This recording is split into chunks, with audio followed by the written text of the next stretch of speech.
یہ جنوری 1975 کی بات ہے۔ امریکہ میں ایک ٹھٹھرتی شام نیو یارک کی گلیوں سے گزرتا گھر کی طرف رواں دواں تھا۔ اچانک میرے قدموں تلے کوئی ابھری شے آ گئی۔ دیکھا تو ایک بٹوا پایا۔ اس میں صرف $3 تھے اور ایک بوسیدہ سا خط بھی۔ لگتا تھا کہ بٹوے والے نے کئی برس سے اسے سنبھال کر رکھا ہوا ہے۔ بٹوے میں کسی قسم کی شناختی نشانی موجود نہ تھی۔ میں نے دیکھا تو الفاظ تقریباً مٹ چکے تھے۔ بس خط میں واپسی کا پتہ کچھ پڑھا جاتا تھا اور تاریخ بھی۔ اسی سے افشاں ہوا کہ یہ خط 1924 میں لکھا گیا تھا۔ گویا اسے وجود میں آئے 60 برس بیت چکے۔ میں نے پھر اسے اعلیٰ مخبر کی مدد سے پڑھا تاکہ لکھنے والے کا کوئی سراغ ڈھونڈ سکوں۔ یوں میں تقریباً سارا خط پڑھنے میں کامیاب ہو گیا۔ آغاز میں پیارے جان درج تھا، پھر خط لکھنے والی خاتون نے بڑے نفیس و نازک انداز میں جان مائیکل کو مطلع کیا کہ ماں نے اسے منع کر دیا ہے کہ وہ اس سے نہ ملے۔ اس کے باوجود وہ اسے سدا چاہتی رہے گی۔ آخر میں ہناہا کے دستخط پڑھے جاتے تھے۔ خط کی تحریر دل فریب اور دل کو چھو لینے والی تھی، لیکن سوائے نام کے یہ جاننے کا کوئی ذریعہ نہ تھا کہ اس اچھوتے سندیسے کا مالک کون ہے۔ چنانچہ میں نے یہ سوچ کر سرکاری شعبہ معلومات فون کیا کہ شاید وہاں سے کوئی مدد مل سکے۔ میں نے آپریٹر کو بتایا، میری ایک غیر معمولی درخواست ہے، مجھے ایک بٹوا ملا ہے۔ اس میں موجود خط میں ایک پتہ درج ہے۔ کیا مجھے اس پتے سے وابستہ ٹیلی فون مل سکتا ہے؟ تھوڑی دیر بعد آپریٹر نے مجھے اپنی خاتون سپروائزر سے ملا دیا۔ موصوفہ نے بتایا، ہمیں اس پتے کا ٹیلی فون مل گیا ہے، لیکن ہم آپ کو نمبر نہیں دے سکتے۔ البتہ میں اس نمبر پر فون کر کے انہیں صورتحال بتاتی ہوں۔ اگر پتے کے کسی رہائشی نے آپ سے گفتگو کرنا چاہی تو میں رابطہ کرا دوں۔ میں نے حامی بھر لی۔ 1 منٹ بعد سپروائزر دوبارہ فون پر آئی اور بتایا کہ ایک خاتون آپ سے بات کرنا چاہتی ہے۔ میں نے پھر خاتون سے دریافت کیا کہ کیا وہ ہناہا کو جانتی ہے؟ اس نے کہا، ہاں جانتی ہوں، میں نے ہناہا خاندان ہی سے یہ گھر خریدا ہے۔ میں نے پوچھا، آپ بتا سکتی ہیں کہ ہناہا خاندان اب کہاں مقیم ہے؟ جی نہیں، میں نہیں جانتی، البتہ کئی سال سے قبل ہناہا نے نرسنگ ہوم میں اپنی ماں کو داخل کرایا تھا۔ ممکن ہے کہ ہوم والے آپ کو کچھ بتا سکیں۔ خاتون نے پھر مجھے نرسنگ ہوم کا نام اور ٹیلی فون نمبر بتا دیا۔ وہاں رابطہ کرنے سے معلوم ہوا کہ ہناہا کی والدہ چل بسی ہیں۔ ہوم استقبالیہ کلرک نے پھر مجھے ایک ٹیلی فون نمبر دیا جہاں اس کے خیال میں ہناہا مل سکتی تھی۔ اب میں نے وہاں فون کیا۔ فون اٹھانے والی نے بتایا کہ اب ہناہا خود ایک نرسنگ ہوم میں مقیم ہے۔ اس نے مجھے نرسنگ ہوم کا نمبر دے دیا۔ یہ نیا نمبر ملا تو جواب ملا، جی ہاں، ہناہا اسی ہوم میں رہتی ہے۔ رات کے 9 بج چکے تھے، لیکن میں نے خواہش ظاہر کی کہ کیا میں ہناہا سے مل سکتا ہوں۔ معلوم ہوا وہ 9 ساڑھے 9 بجے سو جاتی ہے، تاہم ممکن ہے کہ حال میں بیٹھی ٹی وی دیکھ رہی ہو۔ آپ دیکھ لیں۔ میں نے کار نکالی اور اپنے گھر کے قریب واقع نرسنگ ہوم پہنچ گیا۔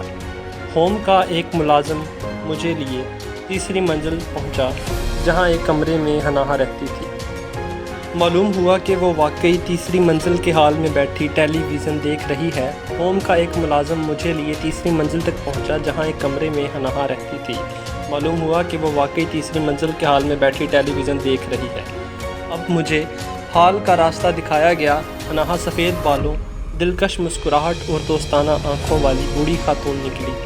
میں نے اسے بٹوے کے متعلق بتایا اور پھر خط دکھایا۔ خط دیکھتے ہی حیرت کے مارے اس کی آنکھیں پھیل گئیں اور ان میں نمی تیرنے لگی۔ ہناہا نے پھر گہرا سانس لیا اور بھرائی آواز میں بولنے لگی، جان کے نام یہ میرا آخری خط تھا۔ میں اسے بہت چاہتی اور اس سے شادی کرنا چاہتی تھی، لیکن تب صرف 16 برس کی تھی۔ چنانچہ میری ماں سمجھتی تھی کہ لڑکیاں نادانی کی اس عمر میں صحیح فیصلہ نہیں کرتی۔ یوں میں نے مجبوراً جان سے ناتا توڑ دیا۔ اب تمہیں کیا بتاؤں کہ وہ کتنا خوبصورت تھا، اداکار سین کونری لگتا تھا۔ اس بات پر ہم دونوں ہنس پڑے۔ ہناہا نے پھر مزید بتایا، اس کا اصل نام مائیکل گولڈسٹین تھا۔ اگر وہ تمہیں مل جائے تو اسے بتانا کہ میں آج بھی اکثر اس کے متعلق سوچتی ہوں۔ میں نے اب تک شادی بھی نہیں کی۔ یہ کہتے ہوئے خاتون کی آنکھوں میں آنسو جھلملانے لگے۔ وہ پھر بولی، شاید وجہ یہ ہے کہ جان کے علاوہ کوئی میرے من میں نہیں بس سکا۔ میں نے ہناہا کا شکریہ ادا کیا، خدا حافظ کہا اور لفٹ کی طرف بڑھ گیا۔ لفٹ میں اتفاقاً وہی ملازم مل گیا جو مجھے خاتون کے پاس لے گیا تھا۔ اس سے پہلے میں مختصراً ساری داستان سنا چکا تھا، لہٰذا مجھے دیکھتے ہی اس نے سوال کیا، آپ کو مطلوبہ معلومات مل گئیں؟ نہیں، لیکن مجھے کم از کم خط لکھنے والے کا اصل نام ضرور معلوم ہو گیا، لیکن اب مجھ میں اس کا پیچھا کرنے کی ہمت نہیں۔ میں شام سے بٹوے کے مالک کی تلاش میں ہوں اور اب خاصا تھک چکا ہوں۔ بات کرتے ہوئے میں نے جیب سے سرخ بٹوا نکالا اور ملازم کو دکھایا۔ بٹوے کے گرد سنہرا حاشیہ موجود تھا۔ ملازم نے بٹوا الٹ پر پلٹا اور پھر بولا، ارے میں جانتا ہوں کہ یہ کس کا ہے، یہ مسٹر گولڈسٹین کا ہے، اس سے اکثر یہ کھو جاتا ہے۔ میں نے یہ سنا تو خوشی سے چلا اٹھا، کیا مسٹر گولڈسٹین، تم انہیں جانتے ہو؟ بھائی وہ بھی اسی نرسنگ ہوم کی 8ویں منزل پر مقیم ہے، یہ یقیناً اسی کا بٹوا ہے، وہ اکثر باہر جائے تو اسے گم کر بیٹھتا ہے۔ اب میں نے ملازم سے کہا کہ وہ مجھے اس کے پاس لے چلے، چنانچہ ہم 8ویں منزل پر پہنچے۔ میں دعا مانگنے لگا کہ وہ ابھی جاگ رہا ہو۔ وہاں موجود نرس نے بتایا کہ مسٹر گولڈسٹین ابھی حال ہی میں ہے، دراصل سونے سے قبل اسے مطالعہ کرنا پسند تھا۔ ہم حال میں پہنچے، بوڑھا آدمی وہاں تنہا بیٹھا کسی کتاب میں کھویا ہوا تھا۔ ہم حال میں پہنچے، وہاں تنہا بیٹھا کسی کتاب میں کھویا ہوا تھا۔ میں نے اس سے دریافت کیا، آپ کا بٹوا کہاں ہے؟ مسٹر گولڈسٹین نے نظر اٹھائی، پتلون کی پشت ٹٹولی اور پھر کہا، اوفو، کم بخت پھر کہیں گر گیا۔ اسی وقت موصوف کی نظر میرے ہاتھ میں پکڑے بٹوے پر پڑی۔ وہ مسکرایا اور بولا، شکر کہ یہ مل گیا، یقیناً سا پہر کو یہ گر گیا ہوگا۔ اب میں تمہیں انعام دینا چاہتا ہوں۔ یہ کہہ کر اس نے جیب کی طرف ہاتھ بڑھایا۔ میں فوراً بول اٹھا، نہیں، اس کی ضرورت نہیں، بلکہ مجھے ایک ضروری بات بتانی ہے۔ میں نے بٹوے میں موجود خط پڑھ لیا ہے تاکہ مالک کی بابت جان سکوں۔ مائیکل گولڈسٹین کے چہرے پر پھیلی مسکراہٹ کافور ہو گئی۔ وہ مردہ آواز میں بولا، اوہ، تو تم نے خط پڑھ لیا؟ خط ہی نہیں پڑھا، بلکہ میں یہ بھی جانتا ہوں کہ ہناہا کہاں ہے۔ یہ سن کر وہ بھونچکا رہ گیا، پھر بتابی سے بولا، ہناہا، تم جانتے ہو کہ وہ کہاں ہے؟ وہ کیسی ہے، کہاں رہتی ہے؟ میں ہچکچایا۔ اس نے اصرار کیا، بتاؤ وہ کہاں ہے، وہ اچھی ہے؟ اور اب بھی اس کی کشش ماند نہیں پڑی۔ مسٹر گولڈسٹین نے میرا ہاتھ پکڑا اور التجا کرتے ہوئے بولا، مجھے اس کا پتہ دو، میں پہلی فرصت میں ہناہا سے ملنا چاہتا ہوں۔ شاید تم ہمارے ماضی سے واقف ہو چکے۔ جب اس کا خط ملا تو میری دنیا اندھیر ہو گئی۔ میں آج تک اس کا منتظر ہوں۔ ہناہا کے علاوہ کوئی اور لڑکی میرے دل میں بس نہ سکی۔ میں نے یہ سنا تو حیران رہ گیا۔ جب حواس بحال ہوئے تو اس سے کہا، مائیکل، میرے ساتھ آؤ۔ ہم تینوں بذریعہ لفٹ 3 منزل پر پہنچے، پھر اس کے حال کی طرف ہو لیے۔ وہاں ہناہا بیٹھی بدستور ٹی وی دیکھ رہی تھی۔ ہم دونوں دروازے پر کھڑے ہو گئے۔ ملازم پہلے اس کے پاس پہنچا۔ ہناہا، وہ نرم لہجے میں بولا، تم اس آدمی کو جانتی ہو؟ ملازم نے دروازے کی سمت اشارہ کیا جہاں ہم دونوں استادہ کھڑے تھے۔ خاتون نے اینک درست کی، پھر غور سے ہمیں دیکھنے لگی۔ ہناہا، یہ میں ہوں، مائیکل گولڈسٹین۔ تمہیں کچھ یاد آیا؟ مائیکل، یہ تم ہو؟ تم مائیکل؟ اوہ۔ وہ ہولے ہولے چلتا اس کے سامنے جا کھڑا ہوا۔ چند لمحے وہ ایک دوسرے کو تکتے رہے، پھر ایک دوسرے کے ہاتھ تھام لیے۔ ان کی آنکھوں میں آنسو تھے۔ تھوڑی دیر بعد وہ ہاتھوں میں ہاتھ دیے باتوں میں مصروف تھے۔ میں ملازم کے ساتھ خاموشی سے باہر نکل آیا۔